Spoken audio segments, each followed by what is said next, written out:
One of my fundamental worldviews is if a food exists, it's because somebody found it delicious. You know what I mean? And that's like such a beautiful way of looking at it. Testicles are delicious. Like, it's not weird. I don't know. Like, beef testicles.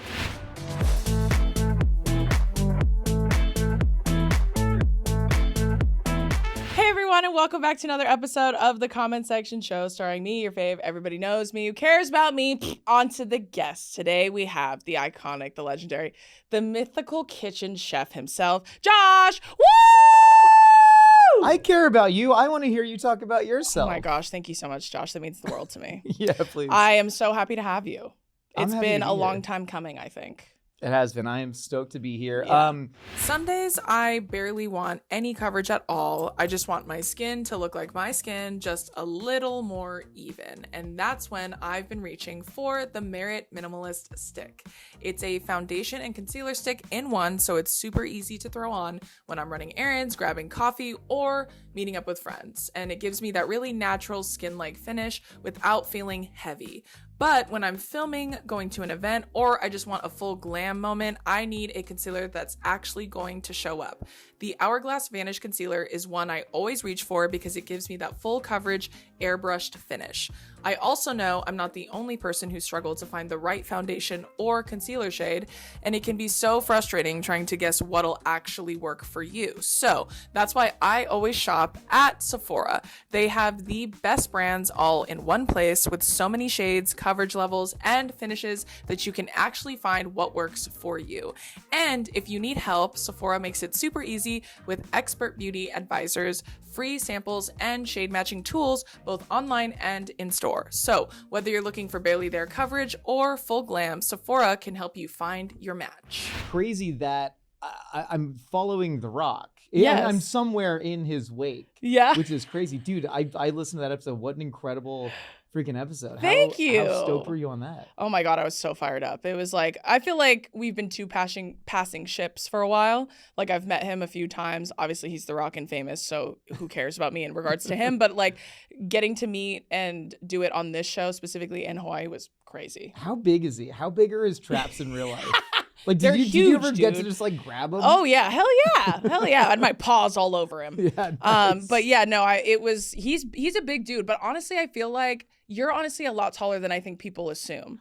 Thank you for saying that. I really appreciate that. Josh is a big dude, and I mean that in not a derogatory sense. I mean in a very awesome sense. I only take it in an awesome sense. The way that I judge people's bodies are like strictly on how good they would be at throwing heavy objects. Period. You know? Yeah. That's it. Like, yeah. You know, if I see somebody that's rail thin, I'm like, they could never, their ACL would snap trying to plant to throw a javelin. Yeah, both meniscus gone. 100%. Yeah, I respect that. I agree. And I made a lot of like fitness jokes with The Rock too, because I was like, well, we have like same size lats. Like they're about the same, you and I.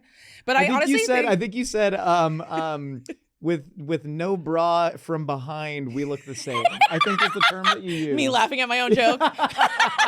Me enjoying my own joke. Hell yeah. I was like, do you get that? I feel like topless from the back were about the same. Like if he had hair, exactly. Like the version of him in Maui, who knows? You know what I mean?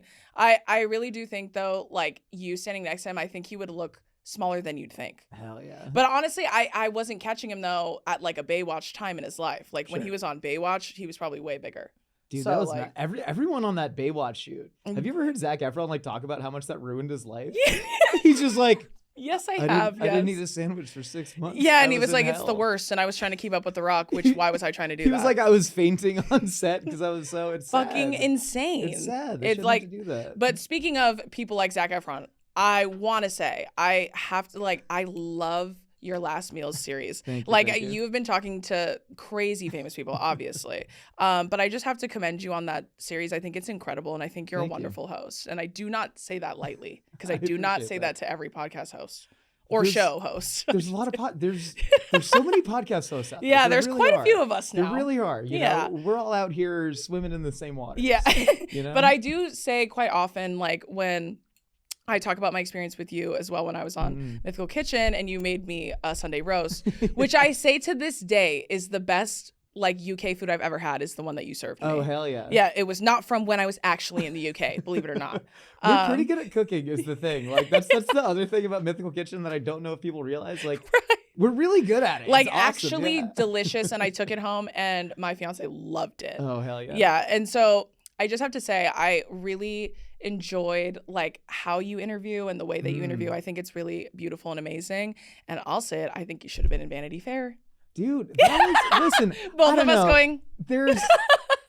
There's you don't do it for the Accolade, right? no. Like you can't. Like you have to do it for the actual process. Yeah, and for the love of the game. 100%. And like even not to keep bringing The Rock into this, but like I loved when he was asking you questions about acting. He was like, do you enjoy the process? Yeah, totally. Because that's the only thing. All the other shit can fade away, but it's the actual process.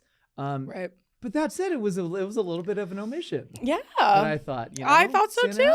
I agree. And I really do like, I believe you should have been in there for many reasons. But one of them being that I feel like you do what I love about interviewing, which is you connect, right? Like, so you're able to connect to them in a way that, and you know this too, because you've spent so much time with like a lot of high A-list talent. That's what they like to say. That's all they like to describe the most famous people in the world as like A-list talent. They get very afraid to like open up in interviews, and they get very afraid to like show their real versions of themselves for reasons that I'm sure are very valid. Like I'm sure it's come back to bite them in some way or another.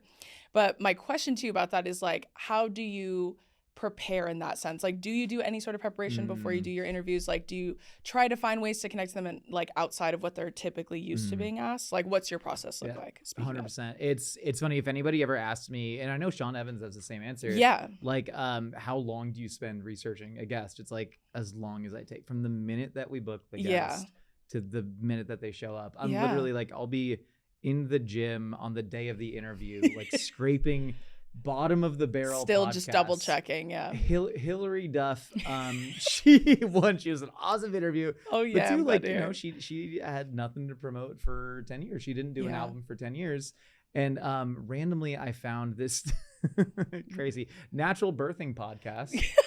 Nice. That she you're thorough in your research. Quite. And I listened to 6 hours before every child and after every child. She did an hour-long podcast with this natural birthing doctor. Damn. All about it. And I listened to 6 hours of Hillary Duff talk about her natural birthing process.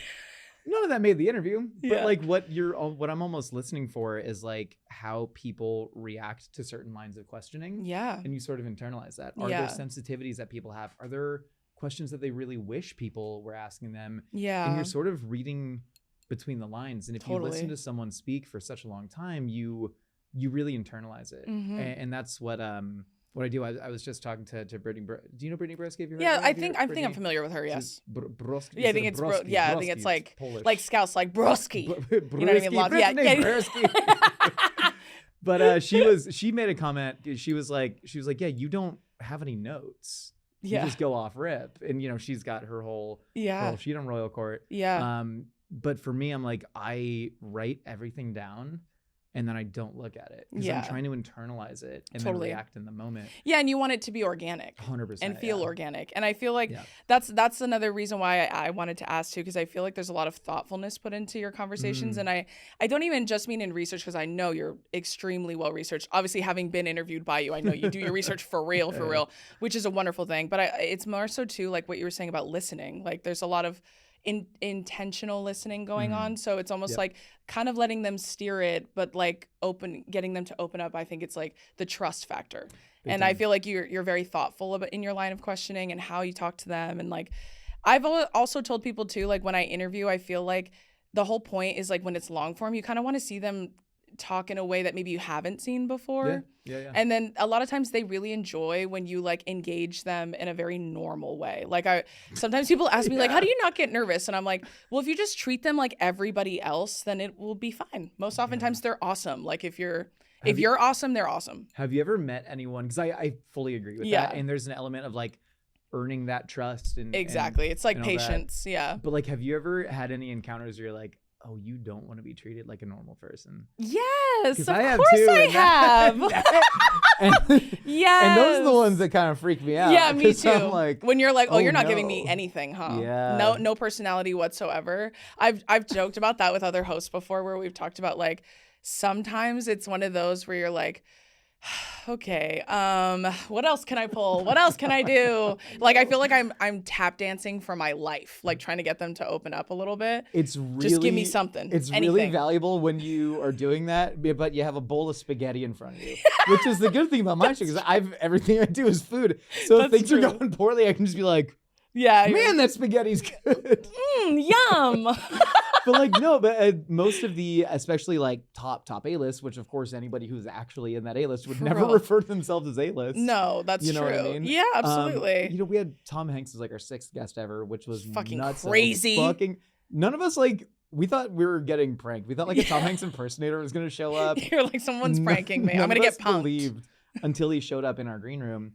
He drove himself to set in a Prius. He showed up 15 minutes early to his call time. Of course Tom Hanks drives a Prius. Literally. A good person, 100%. Of course. Like he showed up with just like one publicist. Yeah. Who was just there, and he was asking all of our cam ops about their families and where they're from. So cool. And then, we'll have somebody else who might be, say, a more emerging star. They show up with a team of 14 people and they're not making eye contact. And they're an hour late. Yeah. I've had people, I've said that before. I'm like, shockingly, like the rudest people I've met, there's not many, thankfully, but like the rudest people I have met have been people you would not think. Like, you're like, there's no way you're acting that way. And a lot of times they're like young, like you said, or they're like reality stars. A lot of times if they're in the reality world, like it's always people that you would never think would act that way. And then people that you would assume, oh, they might act that way. They don't. Yeah. Which is very shocking. I think it's because it comes from a place of insecurity. Yeah, oh, totally. If you're treating like, right, I think it's probably because they're really insecure. You probably, yeah. But like, Tom Hanks has nothing to prove to anyone. Rude. Yeah. He doesn't have to prove anything to himself. He has no ego. Yeah, but if you're somebody who is already not comfortable with your own station in terms of celebrity, in terms of status or whatever, exactly, that's when you're like, how do I recapture control? I'm going to be mean to Mythical Kitchen. Fuck you. Yeah, I'm going to be mean to Mythical Kitchen. Sorry. I'm sure you've dealt with many people. Yeah, I'm going to bully Mythical Chef Josh. That's what I'm going to do. Oh, man. And you're so nice. Like, that's like another thing. You're so nice. So it would be extra mean to be mean to you. But just to kind of backpedal, like, how did Last Meals come about? Like, the inception of it? Like, was it something you'd been working towards, something you were hoping to do, or was it kind of just like born of just random creativity?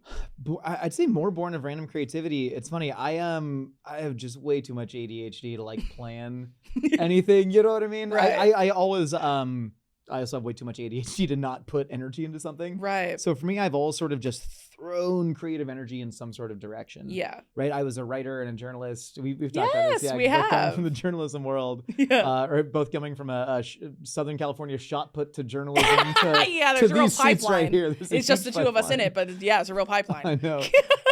But I was mostly just doing like standard cooking-ish videos from Mythical Kitchen. Mm-hmm. I'd written my first cookbook. I was writing for magazines. That world just kind of tanked overnight, the written word, so to speak. And so I was just doing these cooking videos for Mythical Kitchen and Rhett and Link, having a blast, but mostly just doing kind of like silly stuff, Yeah. How do we make a $300 Wagyu burrito? Whoa! And we still do that. And it's still fun as shit. Yeah. But I just had this idea to like make my own last meal. Yeah. And it was just meant to be a one-off episode. Something fun we could put out there, give me an excuse to make a carne asada burrito on there. And as I was doing it, I just couldn't stop talking about the idea of like grief and mortality and existentialism. Mm-hmm. And, I lost both my parents at a relatively young age, my dad when I was 19, and my mom had been estranged from her since I was 14. She passed when I was 24. And all these like feelings started coming up. Yeah. When I was cooking my last meal, stupid things I didn't think about. Like I was making a shrimp cocktail. And as I was really thinking about why I was making shrimp cocktail, I was like, I don't even eat shrimp cocktail that much. I don't even know if I like it that much. Yeah. Why is it on my last meal? Right. And I realized that it was like my dad's version of what success looked like. Oh, it was like if you could like... Me getting chills. Dude. That's crazy. Him telling me a story of like, when he was at the peak of his career, which never was very particularly high. He was like, I went to, what is it called? Like the Rusty Pelican in Malibu and got a shrimp cocktail, and I had internalized It's like the pinnacle that. Of like, like success. Yeah. Mm-hmm. And I thought our audience would hate it. And then instead we got a ton of praise for it. And people were like, we would love to see other people talk about food this way. Yeah, and that's when totally. we were like, oh shit, call Tom Hanks. Get Tom Hanks on the phone. Get Tom on the line. He's gonna love this. Oh wow, that's so cool that's how that came up. Like when you were making your meal, like what were things that like made you kind of want to be like, I think I want to ask other people about it? Was it purely inspired by viewers, or was it kind of like, you know, food is such a universal language. Maybe people can speak to me through food, like, and feel more comfortable doing so. Yeah, no, 100%. Yeah. I was so shocked at my own thoughts and feelings that came up that I was like, that is so surely other people will have this. Yeah. You know, and we've seen, you know, I think everybody has a connection with food, whether they think they do or not. Yeah. We've had some guests that immediately got the prompt and they were excited about it. Yeah. Mm-hmm. And then like, you know, we've had some other people that kind of, their publicist throws them out here. Yeah. Matthew Lillard was one. That, very cool. Big Lillard head. Yeah. But he came on and he was literally like, yeah, I'm sorry, man. This is my Lillard impression. I'm sorry, man. I just don't think I really have like an emotional connection to food, you know? And then one of the things he had on there was his dad's steak and eggs. Oh, and sweet. as soon as the steak and eggs hit the table, he starts crying. Oh my gosh. Before he even took a bite. You're getting chills again. I know, but like this is also a guy who 10 minutes before was like, I don't really have an emotional It's just connection. food, yeah. It's never just food. It's always a metaphor, a time in your life, a point that you can go back to. And, and my thing is always like, food is just the lens that I kind of view the whole world through. Yeah. So to me, like to tell the story of food is to tell the history of the entire world. Okay, Anthony Bourdain. Oh, you better talk to me, Anthony Bourdain. Oh, man. Honestly, that would probably be your like, oh my God, I'm going to manifest that for you, Josh. Josh, I'm going to manifest that for you. That you're the next Anthony Bourdain. Oh my God, that'd be so beautiful. I think I'm tremendously flattered by it. But even the sentence, the next Anthony Bourdain, is like, it's so impossible. But that's why he's so singular. You know that is true. But I do think you remind me a lot of him because obviously the magic in him is not just obviously the food, it's the way he's able to connect to people, which is what I was already telling you. Oh my God. Okay, I'm manifesting for you. We had a great experience. I've gotten to have a couple people that knew Bourdain really closely on the show. And one of them is my single favorite musician of all time, Serge Tankian. Oh, no way. Hell yeah. Dude, he's like 1,000-year-old immortal tree. Like, he's just so wise and gentle. And then you hear him, you know, sing and scream, and it's incredible. He's fucking awesome. And Radio Video is one of my favorite songs of all time. Oh, so, period. I could That's so cool. But yeah, he has a coffee shop that's like 3 miles from here. Dude, oh, no way. He makes Armenian coffee. Has his paintings on the wall. Very cool. You'll just like show up and see him like sweeping the floor. Oh my God. He's rad. But he took Bourdain around Armenia. Yeah. Which is his home country, and he's done a lot of work to advocate for Armenian genocide recognition. Yeah. And he straight up sent Bourdain a cold email, and he was like, "Hey, I don't know if you know who I am, but I have a band called System of a Down." Bourdain was like, "Dude, of fucking course I know who you are. Huge fan." And then Serge was straight up like, "If you come to Armenia and shoot, you're never going to be let into like Turkey or Azerbaijan or a bunch of these other countries." Right. And Bourdain said something, I think Serge still has his email, that's like, "I'm tired of these like petty small dick dictators trying to demand what we do." Say that. But I was talking to Serge all about this, and this is off camera. But I was telling him that, you know, Bourdain was always my North Star in terms of what I want to do with my career. Absolutely. And Serge said, if he's your North Star, then I think you're well on your way. And I almost yes. Oh, Josh, that's so sweet. Man, we're getting chills again. What cool jobs we have, though. I know, it's fucking amazing. This rules. Yeah, I talk about my dick size, but it's the same. yeah, for sure. Hey, we're having the same cultural impact, you and I. We really are. You know?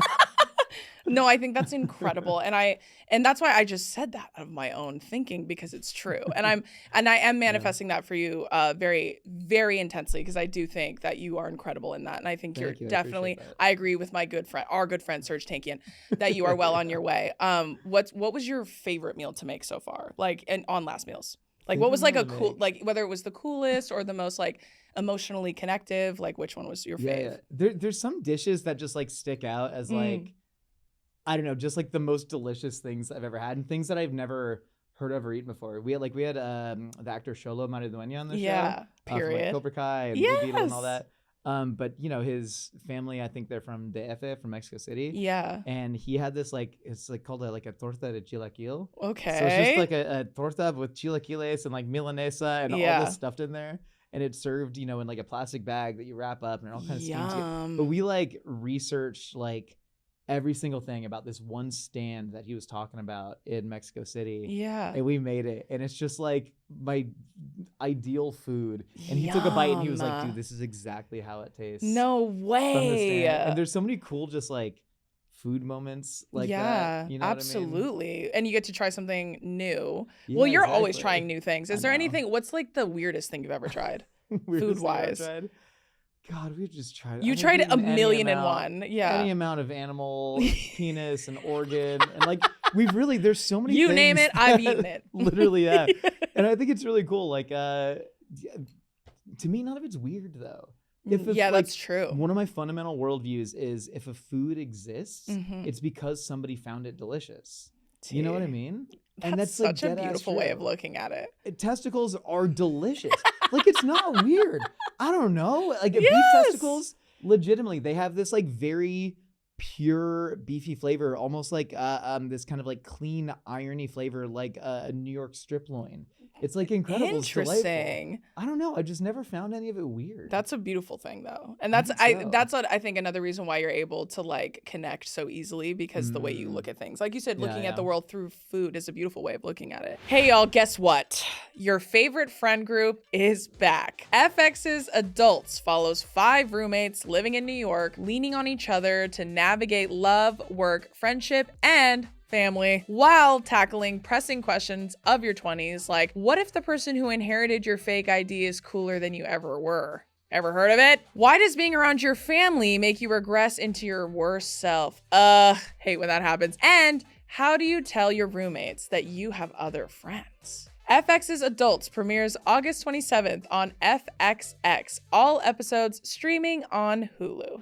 Okay, can we stop settling for hair products that just don't work? I say it's time to shake up your routine and see how much better your hair can feel with Sephora's selection. I've been loving that Sephora has so many prestige hair brands all in one place, so it's actually easy to find products that work for your hair. If your hair needs repair, the K18 Leave-In Molecular Repair Hair Mask is one of those products people genuinely swear by. If you're trying to level up your wash day, the Kerastase Elixir All-Time Hair Oil leaves your hair looking ridiculously shiny without feeling heavy. And if you're into that glossy, healthy hair vibe, the Gisu Honey-Infused Hair Oil is such a staple. I love knowing that Sephora curates the best of prestige hair care, so you're not just guessing. You can shop products that are actually worth the investment, because healthier looking hair starts with better products. Plus, Sephora makes it super convenient with free shipping and same-day delivery. Shop hair at Sephora and give your hair the upgrade it's been waiting for.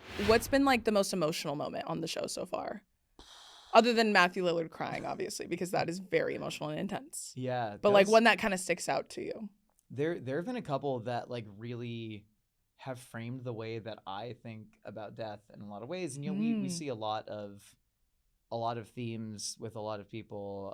You know, a lot of people saying like, you know, I don't know if I believe in a capital G God, but I believe in the universe or whatever. Yeah, totally. But what's been really cool is seeing people's like very specific viewpoints. Like we had Rainn Wilson on, and he's a member of the Baha'i faith. So he's, you know, he's straight up, he's the first guy to just go, I know exactly what happens when you die. And he just said it. And it was like, you know, your soul goes here. And I was like, that's rad.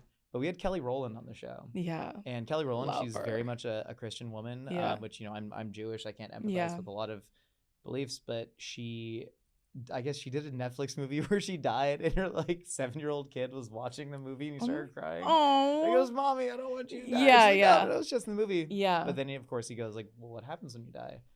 And she kind of in the moment, she's like, "I just had this rush of inspiration," and she said, "When you die, it's you see a beautiful light, and you get hugged by all the people. You get the warmest hug by all the people that you've ever loved."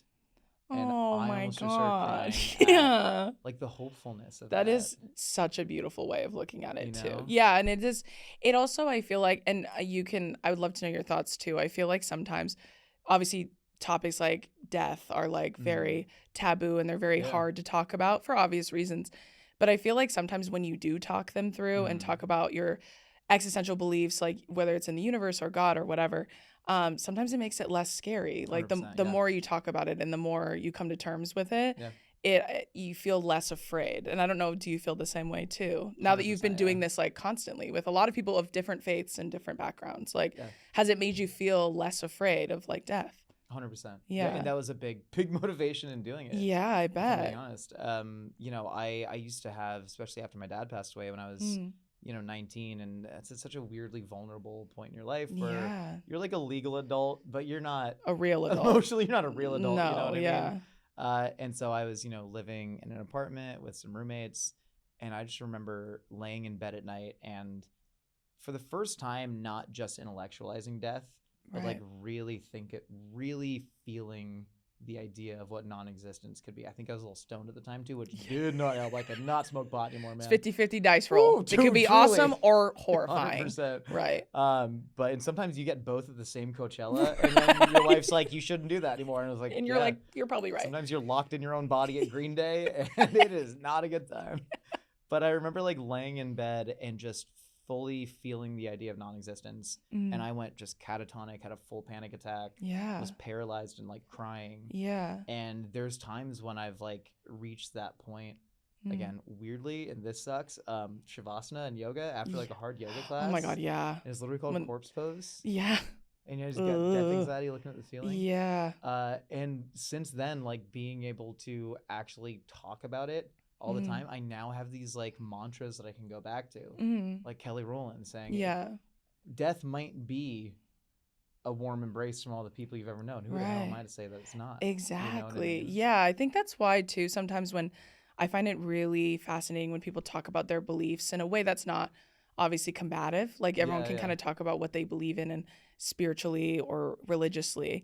And I feel like whatever it means to them, I think is a beautiful thing. Like, which is why I feel like it's important to hear other people's perspectives, because it can help you even if you don't believe in the exact same thing. Like that does give me a lot of peace of mind. It reminds me actually, like I'm writing a fiction book right now. No way. Romantasy. Hell yeah. Dude. And in my research I've been trying to watch pieces of media based in other cultures, like in other languages, because what I was telling my friend the other day was like, I find that in other cultures, the way that they express love and intimacy in their media is very different from Western media. And like, there's no sex or anything like that in like, for example, like Korean dramas or like Chinese dramas. They don't depict sex, but like they do have a lot of love and intimacy. And how they depict that, I think, is really beautiful because it's cultural. But also when they're time period pieces, the way they talk about death, like the way they talk about grief, like how they talk about their ancestors, they're very superstitious. Like I find all of that to be so beautiful. And I think about how like the way that they used to process death back in the day versus now is very different. And I think that's why I find that to be amazing. It's like a very connective thing to talk about. I think the afterlife, what that looks like to us. Everybody has a tradition, right? But I think like right now, at least for me, like I grew up like Jewish and, you know, kind of we like, you know, sit Shiva when somebody dies. But like Shiva was traditionally, sorry, Jews, I think it was something like a week, and you got to do a lot of things. You got to tear your clothing. You can't look in mirrors, and there's all these rules. Our version of Shiva was like 4 hours. We like go to a deli and we talk about the person, and you wear like a pin with a ribbon on it. And you cut the ribbon off, and that's a symbol. But we've kind of like, you know, shortened a lot of these cultural traditions. Right. But I think there's so much that you can like learn from those things. Yeah, like even why they did it that way. Yeah, yeah. That kind of thing. And even if it's just like holding space and time to think about something, I think it's really important. Did you grow up with like any faith tradition or like cultural traditions around death, ancestors? Yeah, like cultural, yes, especially surrounding death. So like for us, like I actually just did this last year, I believe. Yeah, it was last year. When someone passes, it depends on their rank in the family, because obviously, like if you're a chief, like if you're a chief in Samoan culture, and forgive me, I'm shorthand summarizing it if you're someone, but essentially, like your funeral could last up to a week because there's just a lot of processes that we go through. But we do this thing called like mealofa, which is like a love gift. That's what it translates to. So essentially, it's always money, but it can be food or fine mats as well. Either way, but we go to the house of the widow, and then we present them with this mealofa and like express our condolences, all of that stuff. But first, the widow, like obviously will like express gratitude for us being there. We pray, And then we give them our mea lofa. And then there's a whole exchange in that where you have to do this whole thing where you're like, no, please. No, you take it. Oh, funny. Yeah. No, please, you take it. Like you have to do that back and forth for a while. And then do you have like a term for that? Like for that cultural exchange? I'm sure there is a term. But I actually don't know what it is, if there is, but it is like a process of like, no, you take it. No, please. In Farsi, they use the term tarof. Okay. Like there's a lot of Persian Jews I grew up, but that's very... It's like, no. It's you pay humbleness. the bill. No, I pay the bill. Yeah, no, it's like a humbleness thing. I already like, snuck the card to the waiter. Exactly. And it's like, they offer us a gift. So they give us, we got, I think it was like canned fish. I forget. Mackerel. We get mackerel and canned from Samoa and corned beef.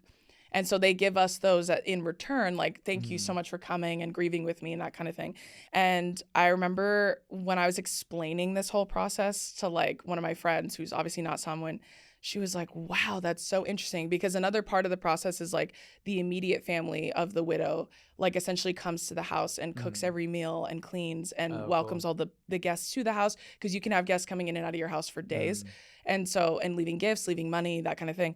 And so when I was explaining it to her, I was telling her like the cultural significance of it is that you're not supposed to grieve alone. Like that's like the whole point. The point is that the grief is for the village to share. So like back in Samoa, they would come and sit on your lawn until you were done grieving kind of thing. And it's just support. Like that's really what it's supposed to be, is like no one should have to go through the grieving process alone, which I think is really beautiful. And obviously when you're a child and you go to those and you're like, oh, I'm bored. Yeah, like, I play Game Boy. Yeah, I was like, let's eat. We've been sitting here forever. Yeah. But it's like, now that I'm older, like I can recognize obviously the importance of it, the cultural significance of it. And I think it is a very beautiful thing. And it's the way that they would process death and grief. And it was kind of like your whole job essentially is to just grieve and receive the guests, and that's pretty much it. And your family is supposed to take care of everything else, like making sure the house is clean, making sure food's made and everybody's fed and all that kind of stuff. So it's very beautiful, I would say. I think a lot of times I think Samoan funerals are actually fascinating, and sometimes when I'm telling my friends, I'm like, yeah, maybe I'll take you to one. Like, I've been to a lot of funerals because I have a huge family, and you grew up with Samoan people, you've told me. Yeah, I grew up with a fair amount of Samoan people. Yeah, and I was like, because you especially because I also played the big boy sports. Yeah. So, And that's proof for all of you at home that Josh is a big boy, because he was playing with the Samoan dudes and they're always big. Get my ass kicked by the Samoan. Yeah. But I truly think that, like, just to kind of wrap on this idea of death, I think it's very powerful what you're doing. Thank you. At tackling these very difficult topics, especially talking about your own grief, is like such a vulnerable act, and it's such a brave and courageous thing to do, especially on the internet, because people are crazy. But I think you're incredible, and I think your show is amazing. And I do have more questions about the show, obviously. Can I come on it? What? Hell yeah, dude. Okay, I'm just getting it on the record. Please, come on. Just getting it on the record for you. I'm just getting ahead of it. Who was one of your funnest guests that you've had on the show? That was my real question. Funnest guest, dude. Speaking of big boys, and Jason Kelsey. No way. Jason Kelsey. So speaking of big boys, What's funny is Jason, I mean, he's a big boy, but he's also like historically like undersized for his position. That's very true. I knew that. It was the first time that we'd gotten comments that were like, okay, now Josh looks small. Yeah. And he's not even like, Jason Kelsey's only like, he probably played like 6'3", 290, but for a position where people are like 6'6". Yeah, that is pretty small. Yeah. Yeah, he was like the small, quick guy. Yeah. But he came on and, I had to bribe a friend who lives in Philly to like drive around the city. He was a dentist. It was actually one of our camera operator's brothers. He was a dentist, and I think he like lied and told his patients that a family emergency happened. Sorry, Pat. That a family emergency happened, and instead he took the day off and he drove around Philly with a cooler full of dry ice, went to D'Alessandro's cheesesteaks, Swiaki's meats to get their sausage, and then Stock's pound cake, because none of them would like ship. I called the old Polish couple that owns Swiaki's meats. I was like, hey, I'm a producer of the show. I host this thing, and Jason Kelsey, and they're like, oh yeah, we love Kelsey. Great. And I was like, awesome. So like, could you just put a couple pounds of sausage in the thing? We'll pay for it. Right. Ship it to this address. Like, yeah, no, we don't know how to do that. But we love Kelsey. I straight up remember going like, do you have like a younger relative or employee? Anyone I can talk to, anyone at all. And they're like, gotta go cut the meat. They're like, okay, thanks for calling. Bye. Go birds, go birds. Yeah. But yeah, we like shipped it all out, and then man, you do not fucking play about those meals. Dude, You're like, no, I am getting the OGs. In some of that part of that's earning the trust. Too. Hell yeah. Like, this is a family recipe. This is like we're going to the nines. Yeah, but hell yeah. I got to tell Jason that the reason we won the Super Bowl, we won the Super Bowl God 2017 was because of my Lucky Eagles hat that I was wearing. And you're welcome, by the way. Yeah. And then he like very earnestly goes like, you know what, man, like all the things that every single fan is doing, like that energy is what we feed off of. So like, I don't doubt that you're, and I was just like, dude, you don't have to even say that. Anyways, we ended up going to a bar afterwards. He's like, thank you, and I appreciate your service, Josh. Thank you so much. I watched him drink a punch bowl meant for 6 people at a bar afterwards. It was awesome. He's like Paul Bunyan. No, for real, he's like the real life Paul Bunyan. And yeah. I've hung out with Kylie via FaceTime or whatever because I was on her podcast. So love them. Another large person. Yes, Kylie, a big girl, 6 foot tall field hockey player. Hell yeah. That's why I find that to be beautiful and representative of me.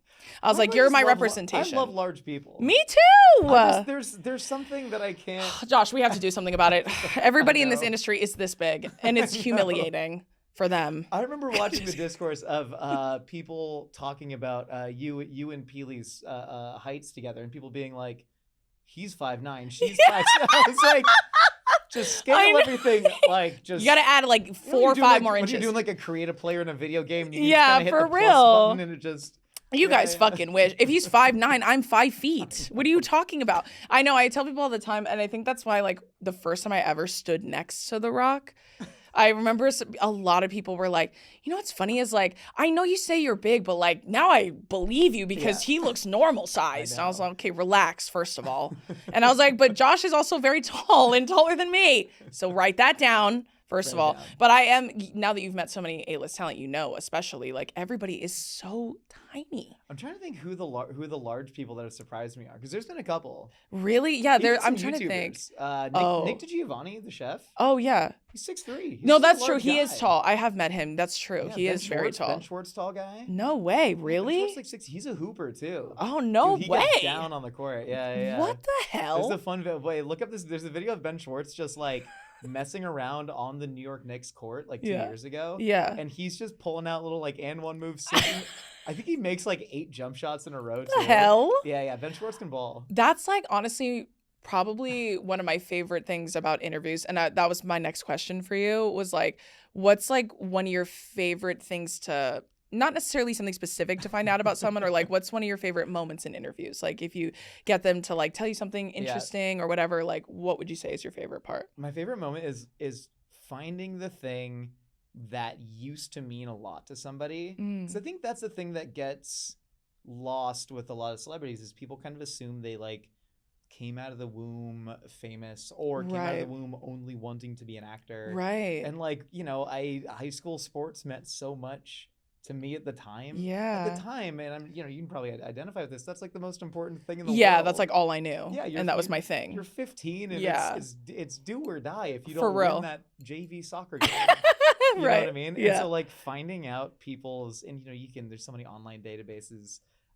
You know, I remember finding out Elizabeth Olsen. Mm-hmm. She went to Campbell Hall, which is like a really good sports school. Drew Holiday, all the Holiday brothers went there. Tons, big legacy. She went to Campbell Hall and she was the starting either setter or libero on the no way on volleyball as a freshman. No way. And she put up like I think 37 assists in like their opening freshman year game against like Malibu High, who'd just come off a state championship. You're crazy. And so I'm like, I'm like reading an LA Times. I'm reading an LA Times article from 2002 and finding that it's just like freshman Lizzie Olsen had 37 assists. That's crazy. But I was like, at the time, that must have been the most important thing in the world to her. Yeah. Because that's sick as hell. Hell yeah. And so like getting to bring stuff up like that and seeing them get like transported back. Yeah, and feel excited and seen. I think that's like, I think that's the beautiful thing that's obvious to me in your interviews. And that's why I really enjoy you as a host is because you make people feel seen. And that's like, it's very hard to do sometimes, especially for people like Elizabeth Olsen, for example, who have been revered and been famous for a long time, and they've been rewarded, like, and they're sitting at this very high echelon,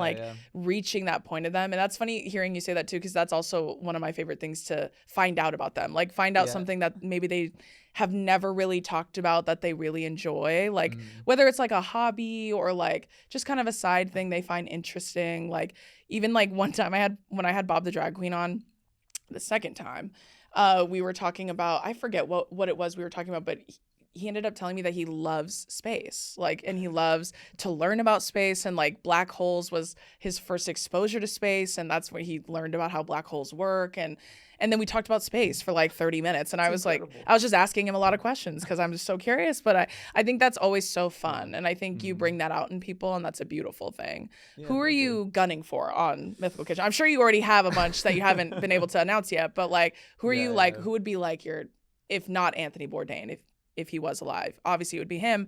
But if there was another North Star for you to get on the show, who would you love to have? You know, there's one celebrity that every time you hear a story about him, you're just like, this seems like the best, most interesting guy in the world. It's Keanu Reeves. That's such a good one. That is a great one. Imagine how good he'd be on that show. He would love you. He's so earnest. Yeah. He's so interesting. Yeah. It's so funny because he hardly does any press as himself. But he occasionally does press as Dogstar. Do you know Dogstar? No. It's his band. No. And so, like, I'll see, Keanu Reeves, you'll kind of look up, like, well, do they do any podcasts? Do they do anything similar to what we do? How attainable is this? And there's, like, no interviews with just Keanu except for on, like, some random, like, rock podcast. Right. And it'll just be, like, Dogstar featuring Keanu Reeves on whatever podcast that has 9,000 views. And it's just Keanu, like, in the back being like, yes, I remember watching Robert Trujillo play bass, and I was like, man, I love his technique. He's a weirdo. And we're playing like a 500 cap room tomorrow. You guys should come out. Right. And I'm like, that's awesome, dude. That would be incredible. Oh my God, I think he would adore you. I know. And I bet his last meal would be so interesting. Or even like Robert Pattinson. Like Robert Pattinson's freak. We were just talking about him the other day. Freak weirdo, not derogatory. No, he's just strange. Freaky dudes, man. Yeah, he's just strange as hell. Come on the show. I think he would love you too. I love them, man. They're the best. They are the best. Like Woody Harrelson too. He's just a weird ass guy. He's vegan. We had Anthony Padilla from Smosh, and he love him. He's great. He's vegan, and he's been vegan for a while. His entire last meal though was like Taco Bell, Pizza Hut, like all this stuff. He said fuck it. Yeah, at the end. But we made everything vegan for him. Oh, that's so sweet. It was honestly like, we made a perfect beef Wellington for Gordon Ramsay. Like we've made A5 Wagyu and procured weird sea creatures for some of the world's best chefs. Yeah. Making all of Anthony's shit vegan was so hard. That was like infinitely harder. Literally, yeah. Than trying to cook the perfect steak. 100%. That is, who are you hunting for? Oh God, I don't know. Honestly, I feel like I'm super open to a lot of people, but I would love like Zendaya, her and Tom Holland at the same time would be crazy. Yeah. But you've had Tom Holland. Have you had Tom Holland? He's another one that that you're working on. You could easily get him. He's non-alcoholic bureau. Yes. Great, dude. Have you tried? Oh, I haven't tried it. I'm in my 30s now. I can't hang anymore. I'm weak. I'm soft. I had to leave the house twice last week, which is hard. That's a lot. I had to go support a friend doing a music show. Going out at night. Oh, Jesus Christ. Yeah. And so, but anyways, non-alcoholic beer. You have a beero in your hand. It smells like you're having fun. It tastes like you're having fun. Interesting. But then you get to drive home and you can just you get to drive home. Yeah, you get to go home when you want to go cycles home. Interrupted. Wonderful, dude. You're so me because I've been talking about that a lot. I'm like, once I got past I don't even know, like 25, it started like declining steadily my ability to drink. Uh-huh. And so now, like, that's why I'm a big weed fan, because like I don't regret it in the morning and I don't want to like die because I'm so nauseous and sick. Yeah. So, but now like when I do drink, I'm like, I feel like I'm going to be hungover for days. I'm like, I'm never going to recover. It's a commitment for 4 days. Yeah. It's so painful. I can't even go out on a Saturday anymore. I'm like, it's Friday or bust. Because Friday night, then it's like, okay, you're hungover Saturday. Sunday, you're still a little bit worse, but you can still like do your laundry and go shopping and get things set up for Monday. I know. Can't even go out on a Saturday anymore. I know I'm real strict about bedtime. 6:30 p.m. and then I'm real strict about like my nighttime routine. Like I'm just so old. Like, and even like I just did my joint bachelorette with my man. We went to Vegas with our bridal party, and it was really fun. And I highly recommend if you guys want to do a joint one, because we just went on vacation together and that was fun. But I was like telling my friends, I was like, we'll go out. And they're like, you're going to go out and drink? And I was like, yes, I will drink. I'll have some drinks then. Because I just never drink because I'm like, I can't. I don't have time for that. I'm at the age where even when I eat stuff, my stomach hurts past a certain time. You can't eat late anymore. I can't eat late. You can't eat late anymore. They don't believe us, Josh. They think that's not going to happen to them, but it will. Past 8 p.m., you'll wake up sweating. Yeah. And that happens now. I wake up sick and I have acid reflux and I have to sit with a pillow behind my neck. Korean barbecue is the worst for the night. Oh my God, that's so true. It's my favorite thing to do. But if there's something, it's actually, I remember looking this up, like meat sweats are a real phenomenon because your body takes so much more energy to process protein than it does like any other macronutrient. Yes. And so literally your body's just there trying to like grind and dissolve just all the short rib that you ate. And then it's got to get through all the soju and the beer that's in there. That's so funny you say that because like I love Korean barbecue, like so does my man. But he literally tells me like sometimes I'm like, what about Korean barbecue? Like, and he's like, but then I'm gonna be up all night, like my stomach's gonna hurt. And I'm like, damn, that's a good point. Hey guys, so listen, whether you're working out, hiking outdoors, traveling, or just trying to feel your best, staying hydrated matters. Did you know hydration affects almost everything? Energy, focus, workouts, and even how you're feeling throughout the day. So over 75% of Americans are chronically dehydrated without even realizing. So what do we do about that? Well, Instant Hydration is a premium electrolyte drink mix designed to support hydration, energy, recovery, focus, and overall performance without sugar or unnecessary additives. Me personally, I try to keep myself as hydrated as much as possible. And fun fact, a lot of the time when I'm recording this podcast, I'm actually drinking electrolytes out of my comment section mug. And that is because the instant hydration mixes are super easy to just open and mix in with water before we shoot an episode. And they help give me an extra boost of energy and focus. They're also really great for a travel day when you know you'll be at the airport sitting on a plane for hours, or to take before or after your workout. Honestly, there isn't ever a bad time to be hydrated, so you can take them with you anywhere you'd like. I also love that Instant Hydration contains 0 sugar, which means no glucose spike and no sugar crash. A lot of other electrolyte drinks have this salty taste or kind of chalky consistency, but Instant Hydration has refreshing flavors with a smooth taste that isn't overly salty. Super easy to add them in as a daily habit. For a better way to stay hydrated, go to instanthydration.com/comment and use my promo code COMMENT for over 40% off your first subscription order. It's Instant Hydration's best offer available. That's instanthydration.com/comment, promo code COMMENT. This episode is brought to you by Vinted. If you're like me, it feels like you have an infinite amount of clothes in the back of your closet that you tell yourself you're gonna wear but never actually do. And when you get new clothes, you have absolutely no room for them. If only there was an easy way to clear out your closet, give your clothes a second life, and make a little extra money while doing it. That's where Vinted comes in. Vinted is a secondhand app that makes it easy for everyday sellers, people like you and me, to sell pre-loved fashion and earn some extra money. Vinted is so convenient and easy to use that it finally got me into my closet to declutter and organize. Selling clothes I never wear anymore frees up so much space for my new pieces, and I can feel better knowing my old clothes are getting a second life somewhere else. The app is free to download and there are no seller fees, which makes it easy for me to list as many pieces as I want for no additional cost. Listing items on Vinted is quick and simple. Once an item sells, Vinted creates the prepaid shipping label for you. Clean out your closet and give your clothes a second life with Vinted. Download the Vinted app for free to start listing with no seller fees and free shipping in the US for a limited time. I actually just recently tried Hot Pot for the first time. Oh, hell yeah, that's fun. Went to Heidi Lau. Yeah, okay. Century City Mall? At the Century City Mall. Yes, and I did take Amanda, my producer, and it was the most stressful meal of my entire life, but it was delicious. Why, did you get the dancing noodles? No, we did. I couldn't handle the dancing noodle. That's how stressed out I was. I mean, it is the most overstimulating experience, but it's delicious. So for people that don't know, the dancing noodle, Right, if you're unfamiliar. If you're unfamiliar. Yeah. Someone comes out. I think one time they were on rollerblades, and they have like a boom box. Yeah. And just somehow like they could have better sound quality if they wanted to. This is a big chain from Shanghai. Right. No, it is the tiniest boombox speakers that's just like, yeah. And then the guy takes hand-pulled noodles and starts stretching dough and whipping it around. I've multiple times seen the noodle break and it just hit a diner in the face. And then they're like, it's a dancing noodle. What do you want? Like, hello. Yeah, this is extra. For, you and literally then they throw it in your soup when it's stretched. After he's been gripping it, then he throws it in your soup. That's for you to enjoy. I know we watched the first time we saw the dancing noodle, Amanda got really scared. She was like, what is going on? Because they're blasting music and then they have that little JBL and you pick the song. Wait, and then you pick the song? You picked we didn't pick a song, but the table next to us picked a Trey Songz song, which I thought was an interesting choice.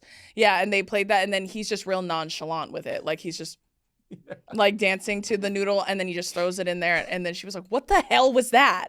And I was like, it's the dancing noodle. It's a whole thing. I can't get into that right now. You ever see like the people spinning signs, like a new Quiznos subs opens or spinning a sign? Yeah. Some of them are kind of just wagging it and then there's other dudes that are throwing it behind their back. Exactly. Same with the dancing noodle, you'd never know what you're gonna get. Yeah, it's real. Depends on them. A straight-faced guy kind of body rocking and just pulling noodles. Or it could be a full-on breakdance. Yeah, it's a full-on like show, dog and pony show. The first time I went to Heidi Hot Pot, you choose your soup base. Yes, right? Yes. You know, they're the big group, so we got 4 soup bases. Yeah. And I wanted the original Sichuan spicy hot pot. Hell yeah. Love spicy foods. Me too. Had smoked a fair amount of weed before going. Hell yeah, me too. Because I think it's even better if you're smoking before like Korean barbecue. It's great. I agree. But I think hot pot's even better. Josh, you're so mean. Josh, you're so mean. The liquid makes it go down easy. Yes, I agree. That said, when I'm stoned, all I want to do is sweat into spicy soup. But I sort of lack, like a dog, a corgi, if you just put a pile of food in front of it, it'll eat itself to death. Right. That's me. And so I was just going so hard on the spicy Sichuan hot pot. Shit. The liquid had fully dissolved. It was just oil and chilies at the end of it. And I'm dipping tofu and greens and beef. And the next day I was like, I think me and my wife were like supposed to go do some sort of errand. And I was like, whatever it was, you didn't make it. I was like, I'm stuck in the house today. Yeah, I'm glued to that toilet, mama. That's what I'm doing. The toilet, the air conditioning's on full blast. I was just like moaning for a while. And so now I'm like, it's not even a rule she's put on me. I put it on myself. I'm like, I'm not allowed to get it. If I can't be responsible with the spicy Sichuan hot pot, I don't deserve it. Unfortunately, I have to temper myself. That is literally how my man is too. Like my man's like, if I'm not regulated, like I'll just go insane. Like there are certain treats that he has where he goes like, they do something weird to me. That's what he always says to me. He's like, I can't eat it. They do something weird to me. It's like a gremlin. It's like real prey drive. Like it's just like immediately, I have to eat all of these. Well, I normally like I can't keep snacks in the house. Yeah. Until like my wife just has like a normal relationship with food, you know, which is so foreign to me. Because I'm like, no, if there's like Girl Scout cookies, the box is gone. I can't have one and be satisfied. No, one? What are you, nuts? I know. I've had to like learn to, and I really have actually made a fair amount of strides in that. Yeah. Living with her, because she was like a dessert every night household. Yeah. Which is crazy. They eat one little slice of coffee cake and a little bit of cream, you know? Yeah, what do you, must be nice. I know, literally. Yeah. Like, you can have one? That must be nice. Stable. That's incredible, yeah. Me, it was like we didn't know when the next treat was gonna be in the house. Hell yeah, that's big boy certified. You and me both, bitch. I literally the same. That's how my man is too, especially with things like Cadbury eggs. Like those are his favorite. Dude. What's your favorite like shitty treat like that? Like what's your favorite candy or chip? Easy answer, Peeps. It's Beeps? Peeps? Oh, Peeps. Damn, that's real shit. Yeah, it's real shit. Yeah, that's disgusting. I love, like, there's something about just, like, stale, especially. Peeps, Josh. You leave a Peep air dry for, like, a day and a half, just outside in the wind. You're out here eating Peeps? Dude, I used to eat like Peeps. That? I used to eat Peeps at track meets in between throws. Josh, you're nuts. I remember being like Orange County Championships, like, you know, not to brag, but like literally in the lead, you know, just launched like 56 feet, and I'm sitting there watching my competitors eating like the blue bunny rabbit Peeps. Yeah, you're housing Peeps in between sets. Well, because, you know, keeping up the glycogen stores or you're whatever. You're crazy, dude. I'll tell you what, if I saw my opponent eating a fucking Peep and he beat me, I'm gonna be mad. Yeah. If I saw you shoving a Peep in your mouth and you beat me. Okay, but it was like me shoving Peeps in my mouth Ma'atua Brown from like Downey High School playing a ukulele on the side and just like murking all these. I think we had the exact doing push-ups. We had the exact same high school experience, if you can believe it, Josh. Like, we would have been like at the same track meet. That's true. You were what? You were Centennial? No, I went to Corona. You went to Corona. Gotcha, I should have gone to Centennial. That is where all the Samoan people went, so that's a good guess. Yeah. So it's a great Not guess. The stereotype. No, that was actually kind of strange that like me and my sister and Billy actually went to Corona and didn't go to Centennial because all the Samoan people went there. Who else was in your league? Like, do you remember like who you competed against? It was like Damien Upland. It was like Modern Day was a big one that we were always against. Yeah. Orange Lutheran was another one. Obviously, everyone in Corona, which was like Norco, Centennial, Santiago, all of those people. Roosevelt, I think they were big in track too. Roosevelt was great. Roosevelt was a baller. When I was big in track. Yeah, same. But speaking of track, I have some fun facts about you. Oh, hell yeah. They may not be as fun as yours, but you'll tell us if they're fun. Okay, this first one, it says, speaking of throwing, that you competed in the hammer throw for UCLA's track and field team. Hell yeah, I did. That's fucking crazy awesome. And you're eating peeps in between it. That's crazy. Hammer throw, dude? I'll tell you what, it was cuter in high school because, like, you know, in high school I was like, you advance any level in sport. Yeah. And suddenly you're just like a smaller fish. Yes, exactly. So by the time I got to college, you know, I never got that much better. I was very happy to make it there. You know, I was the guy that would get like third place in the meets. Hey, consistent. 100%. Yeah. I was happy with that. Hell yeah. You couldn't do the cute shit anymore. When you're getting like third place at a meet, you can't be eating less peeps. leniency for you. Yeah, especially when like the two dudes that beat you were like actual like Olympians, you know? No longer funny that you're eating peeps. That was more like a throw and then go, you know. I got to go back to the lab. Go visualize and do some technique work. Yeah. Did you like throwing more? Did you play football at all? So I played football freshman year of high school. I loved the sport. I love the sport to this day. There was something about the culture that I hated. Yeah. And that's so fair. many of my teammates and do you know the school of Vista Marietta? Yeah. So one of my best friends, Emil, I was just hanging out with him this week. He and I were training partners at UC Santa Barbara, both throwing shot put and discus. But he was like, 5'8" Filipino nose tackle, had some D3 offers. But he had a coach there named Coley Candell. Shout out to Coach Candell, who he just speaks so highly of. And he's like, he was a tremendous mentor. He was incredible. He didn't play the typical weird like the politics of it. Yeah. And I just didn't have that. I really disliked the coach that I had. He had, a bunch of 14-year-olds on steroids. Yeah. It was just a really bad vibes. That's terrible because it killed your experience too with the sport, especially if you loved the sport. Yeah. Which is like it can be a hit or miss when you have really shit coaches too. And they control so much too. It's not even just the sport. It's like your workouts and your schooling and all of that. Like they affect all of it. And even like in terms of your future, like this coach would withhold letters from people. Yeah, that's actually happened a lot. That happened to my dad when my dad was playing football. Yeah. Dude, why does that happen? I don't know. So withholding letters. So a college would send you a letter saying, "Hey, we're interested in you coming to our college." Yeah. And your coach just wouldn't show it to you. Yeah, because I have no idea what the fuck it is, to be honest. I feel like it's like, I low-key think it's like sabotaging kind of deal because they're jealous, maybe because they didn't have that. Yeah. So that's always my assumption, and it's like an ego thing. Yeah. Or if you're in college, which is when it happened to my dad, when my dad was at the JC, that happened to my dad there, and that was, I think, to keep him from transferring because it was like they wanted to keep him there, which then you're just burning years of eligibility, which is fucking dog shit too. And that's also why my dad didn't go to a bigger school, because my dad started playing in college. Like my dad had never played football until he went to junior college. That's sick. So, and he still got drafted. Clock it. But my dad, we joke about this all the time. Where did he transfer after JC? Western Texas A&M. Oh shoot. Yeah, so I was like, that school's not even called that anymore, is it? No, it's not. Is it UTEP now? Yeah, I forget. It's called Western Texas A&M. They changed the name of it, but it's like, I forget the name of it now. Yeah. But you're right. But that was like that was one of the schools where like Last Chance U. Did you watch Last Chance U on Netflix? Yeah. That was one of them where like it was exactly like that. That's the school my dad went to. And even from there, my dad got drafted 7th round, but right before Mr. Irrelevant. Oh, your dad is the second? Yeah, second to last. The runner-up to Mr. Irrelevant? That's so sick. And my mom was joking because my mom was like, low-key, I wish you got picked last because then you get all this fun stuff. Yeah, literally, yeah.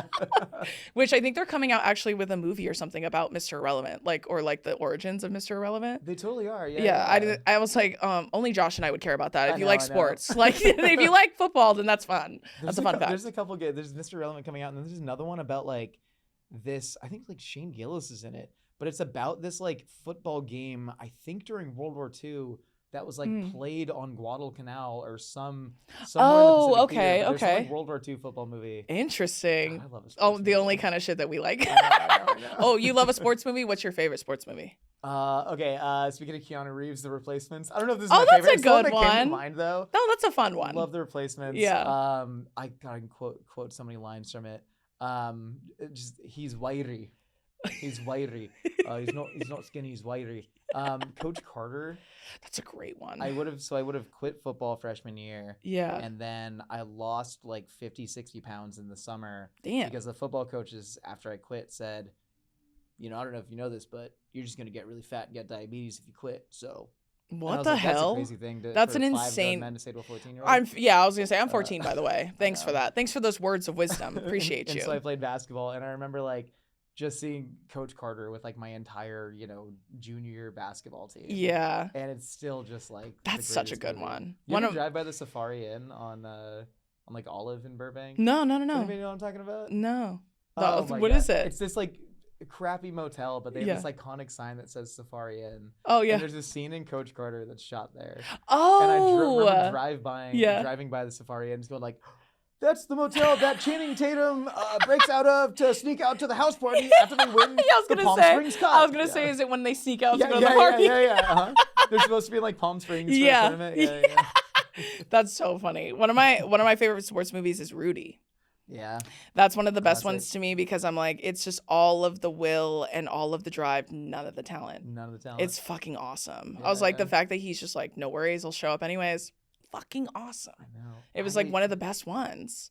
And I joke about that all the time. I'm like, when I make fun of awful men and they love football, I'm always like, you're not, remember the Titans. You're Rudy. Okay? Everyone needs to remember that. Okay. Go on to more fun facts. We'll go through them. First one says you have a tattoo of a spork on your arm. I sure do. Is that your favorite utensil?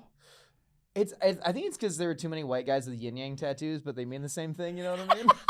It's duality. You got to have the fork and the spoon. You said this is my culturally sensitive yin and yang tattoo. Although I will say though, I was playing basketball at like a 24-hour fitness, and a guy points to my tattoo and goes like, "Where'd you serve?" And I was like, "Huh?" And he was the Mythical Kitchen, sir. I thought he was messing with me. I was like, I don't know what punchline to follow this with, but turns out I think he was an Army Ranger. And he's like, we all got titanium like sporks to like eat our MREs with in the field, and I know some like ranger guys dude. They think you're walking around impersonating a ranger. I was Careful. like, dude, I don't think this is stolen valor. Hey, this is not stolen valor. I love Taco Bell. I'm so sorry. Yeah, sporks are just a thing. But sporks are just a thing. I'm gonna fill out this entire arm though with the history of the design of the spoon. Peeps and that, you're weird. I know. I really I'm just kidding. Well, I'm filling out the salad on this arm. No, it's fucking awesome. I think that's wonderful. There's enough men taking tribal tattoos from other cultures. I'd rather you do that. My tribal tattoos, tomatoes. Yeah, that's your culture. It really is. Okay, next one says, in college, you ran a food blog called Culinary Bro Down. That's how it all started. CulinaryBrodown.com. That is the birth of now Mythical Kitchen Josh. It really is. And that was when you said you loved to write too about like food. Did you write about the same kind of thing, like how your perspective on food and how you see the world through it? Is that what you were kind of doing? A little bit, but it was always it was more like, I mean, shit, a lot of the stuff I still do now is more like humor forward. Yeah. But it was very much almost this kind of like absurdist comedy blog, but then I would make recipes.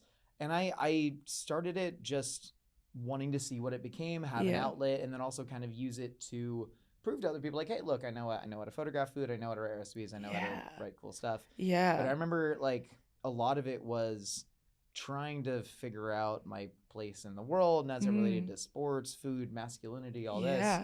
And I remember at the time, the paleo diet was big. Yeah. And I just thought, like, I remember talking to a gym bro about it. And he's like, yeah, like, now men are becoming such pussies. We need to like go back to eating how our Paleolithic ancestors did. Okay. And, you know, not eat fucking rice and I don't know. Yeah, that'll fix it. And I was just like, this is coming from such a weird place. Yeah. And then, of course, fast forward 10 years now and we are in a much weirder place. Right. But I wrote this piece about the Veloci diet, where I was like, why stop at eating what Paleolithic man ate? You know who was much more virile and aggressive and had a bigger dick than Paleolithic man?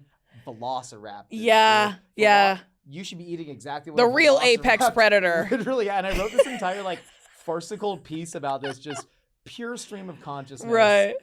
And like I ended up winning like an award for best writing from Sever magazine. Period. And so I was just writing all about that kind of stuff. You're so me. That's why I said you're a lot like me. I was doing something similar in college when I was like pursuing sports journalism specifically. Because like you were saying, I what I really loved about sports, like obviously I enjoyed watching sports and I grew up playing sports and my family, everyone's an athlete. So it was just kind of a natural world for me to exist in.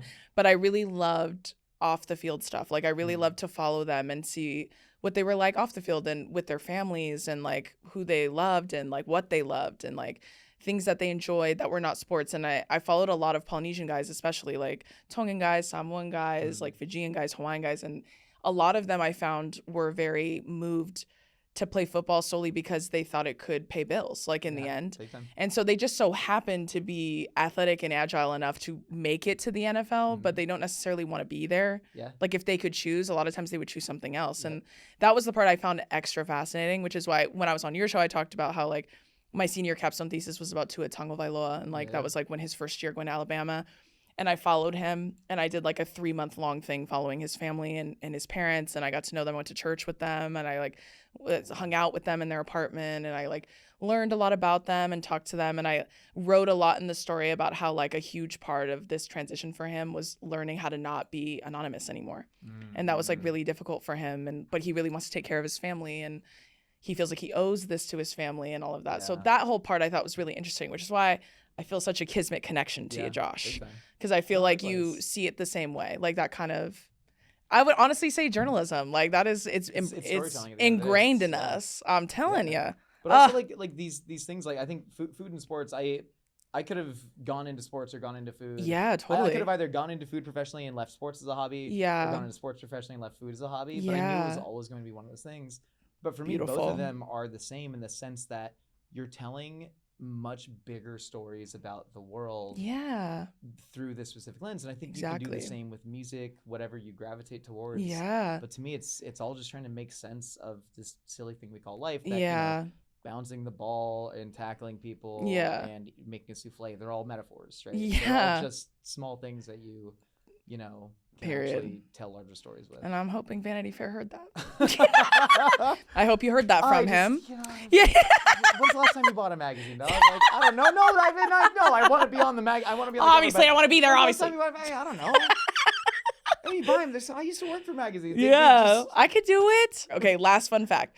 Do you remember what dish you posted a picture of for the first ever Instagram post? Oh my god. On November 25th, 2013. Unless I deleted it because I think in the caption I think it was so cringy.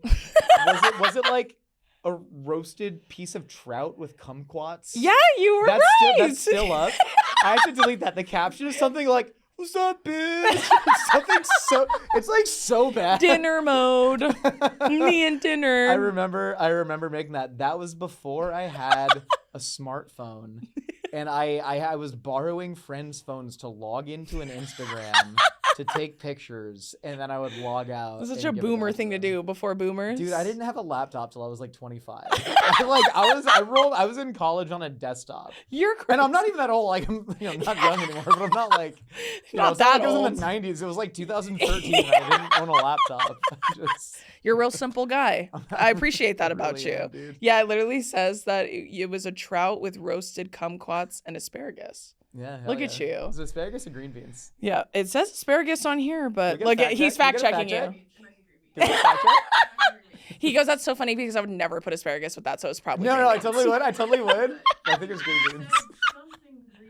Oh, funny. I think it was green beans with slivered almonds.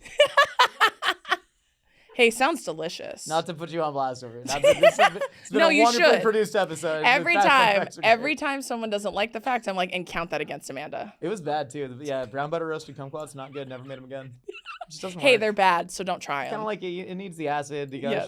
Going back, I would have either pickled or candied the kumquats. And look at you. That's growth. I should remake that dish. You should, and say TBT. That's an old school like caption we used to use all the time. Throwback Thursdays. That really was. Yeah, we used to do that all the time. We're so like old. A Man Crush Monday. Too. Yeah, Man and Woman Crush Wednesday. Yeah, and but there was. You could never. It would always have to be like ironic. It can never be something that you. Yeah, it couldn't be for real. Yeah, it would have to be like something silly. Like I would take a picture of my burrito, and I'd be like, Man Crush Monday. Yeah, or I'd take a picture of like my buddy, like passed out on the toilet or something. Yeah. We sound like dinosaurs to them. I know. On TikTok especially, I'm like 100,000 years old. I have some old videos on Instagram that are good though. I have some old like lifting videos on there. Oh, T. I think I have a video of me hang cleaning like 350 pounds. And you said, guess what? I'm leaving that one up. I'm leaving that. Oh, that one stays up. Technique garbage, but I was ripping it. Yeah, that's me when I pulled 225 for the first time. I literally, my man like recorded it for me because I pulled it. And then I was like, oh my God, I'm so excited. Like my first time doing that. And then he was like, the form wasn't great though. Cause I didn't get you to the last rep. And I was like, I don't give a fuck. I'm posting it. I don't fucking care. I don't fucking care. Let the technique police. Yeah. Technique police for real. I know my man, the most he's ever deadlifted is 600. Hell yeah. And so he only pulled it once and he recorded it. And he literally told me when he was working towards it, cause he was getting big during it, cause he was lifting very heavy. Was this like in college or after college? No, this was like a couple years ago. Oh, really? Yeah, this was like a few years ago. He was only pulling it because one of our best friends is a power lifter and he was at like 5 something for a while and he was working towards 6. Yeah. And my man is so competitive that he was like, oh, I'm only doing it so I can pull before him. And I was like, are you serious? He goes, as soon as I pull it, I'm done and I'm going to cut. Oh, and I was like, okay. Did you do it? Yes, he pulled it once and then started cutting immediately. That's so and funny. then our buddy, he pulled it like maybe a week later. Yeah. But he was like, what the fuck ever? Dude.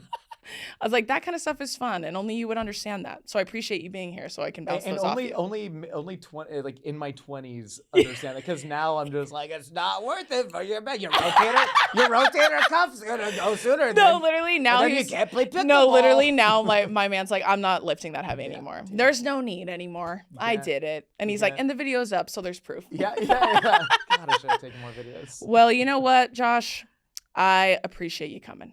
You're a hoot and a holler. Let me tell you. Me, and on a serious note, I really genuinely believe you are like the next, like, for real, Anthony Bourdain. And I really like see such a bright future with you, obviously, but I'm just so excited that you're someone who's like prominent in the interview space. Yeah, thank you. Because it's rough out there, let me tell you. I do genuinely believe, like as a host too, I always believe there's more than enough room for us, because I really do think that everyone brings something so unique, and you 100%. Have such a unique way of connecting to people through food and humor, right? Yeah, but also especially food, and the way that you're able to kind of broach these very difficult topics of like spirituality, religion, death, grief, through these very humorous mediums is so important, especially now. I feel like the world is so tumultuous for obvious reasons. It's burning around us and it's terrible. But a lot of times these escapes are important, and then you're someone who's able to like still talk about things that matter and that are important in a way that's digestible and fun for like young people. So I'm glad that young people have you. They need people like you in the world. And I'm glad you came and hung out with me for today. I mean, likewise, and couldn't agree more with like, there's not only room for everybody, but like the rising tide lifts all boats. And I'm so glad that there's, you and I have had a lot of similar experiences. Yeah. Obviously, we've had a ton of different experiences right. that lend us to interacting with the world, our viewers, guests in different ways. And I'm really glad that people have you as well. And I mean that from the bottom of my heart. I appreciate you. And me and Josh go to the same gym. Fun fact. We see each other all the time. See me on the elliptical. Hey, it saves the knees. That's 30s, Listen, cardio's important. Thank you so much for joining us on this week's episode of the comment section. Thank you so much to my amazing guest, Mythical Chef Josh, for, I don't know, the 1 or 2 people that logged on today and don't know where to find you. Where can everyone find you? You can find me over at the Mythical Kitchen channel on YouTube. We also have a podcast called A Hot Dog is a Sandwich.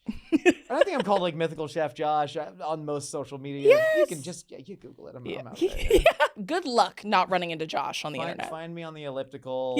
Over there. Hey! Working out.